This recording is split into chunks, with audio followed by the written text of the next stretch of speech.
Welcome back, everyone. I'm Jerry Hall. Today is April 12th, 2020, and here are my thoughts. As I had brought up in the past, several videos ago, I talked about really three pillars, right? These three areas or demographics, possibly is a good word to establish what I'm talking about, or sectors. And that is digital assets for retail use, whether that be in commercial flows using for purchases of services and goods, retail use for investment reasons, or retail lending or borrowing, right? The DeFi world as it pertains to retail individuals. So you've got that retail leg. There's been a lot of ground broken over the last couple of years in those, in that particular sector, and I think that will continue. That second leg of the table were the regulations. Now, obviously, we're not talking about a global entity that can come together, create one set of regulations that the entire world can work under, and everybody's agreed upon it, and bada bing, bada boom, it's the lay of the land, and we're open for business. It's really down to individual nations. Some nations are much farther along than others. Most of you hearing the sound of my voice most likely will be US centric. And we know that the US has been dragging their heels. However, we did see some momentum in this space as it pertained to regulations and the need for them when Libra was announced, and it lit a fire under some tukuses. There's no doubt about that, which was good. We wanted it to be in the conversation. We wanted it to be in the news. But here we are, some 9 months later, and for the US, nothing's concrete. But, let me remind you all that the FATF put out their outline for a global network. I'm sorry, I misspoke. Their outline for a global set of rules to work within. Now, what kind of teeth do they have as far as being a regulatory body? Can they suspend, stop, shut down, fine, etc.? Not so much, but they do wield some power. And that power is the ability to gray list, blacklist countries that don't conform. Now, many of us remember, and I'll bring this up for you that don't remember or haven't heard of this, that it's June of this year, 2020, that participating countries need to comply. We're not that far away from June, folks. So it's really encouraging. The third leg of that table was custody. Now, whether it be custody for an individual, a family office, a hedge fund, a sovereign wealth fund, a pension fund, which are, for those that really aren't clear what those items or entities are, they're just generally very large pools of individual people that have come together under one umbrella and has one team managing the resources of that fund. Custody is a big deal for these entities. They don't want to be responsible for the downside risk of possibly losing keys, mismanaging keys, things of that nature. Custody is a big part of the existing equity and bond markets, as well as commodity markets. Brings a level of assurance and security. And to dismiss that in our digital asset space would really be missing the ball for sure. Well, I found it interesting when I found this site here. I'm going to take you to this site. This is the digital asset custody site, digitalassetscustody.com.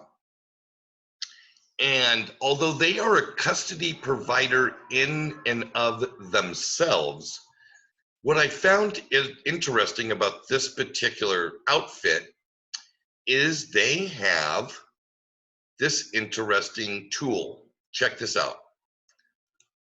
I'm going to go to Find Custodian here on their space, and it should be directing me. There we go. To this little tool they have. And it's a comparison tool. Forgive me. And just check out this list of custodians around the world that they've aggregated to their one site here. Many of them aren't available yet, but yet they're listed. And if you go down, you're going to see a lot of names you recognize. Obviously, Coinbase Pro. You know, they're I don't know anything about this company, Davos Custody, but who doesn't like Davos? What a great name. Anyway, I digress. Let's get rolling. You see Gemini. There are a lot of US companies here, folks, but also a lot from Europe and Asia. Not surprisingly absent from this list is a custody solution for a Latin American country. And that, to me, is sad because I live in Costa Rica. However, I go down this list. You see it's in alphabetical order. And although there are a lot of names I recognize, obviously Poloniex, and I go down and I go down and I go down, and I see Uphold, love Uphold. Who's missing? Alphabetical order, who is friggin' missing here? Well, I do not see PolySign. PolySign, put together by Mr. Brito and Mr. Schwartz,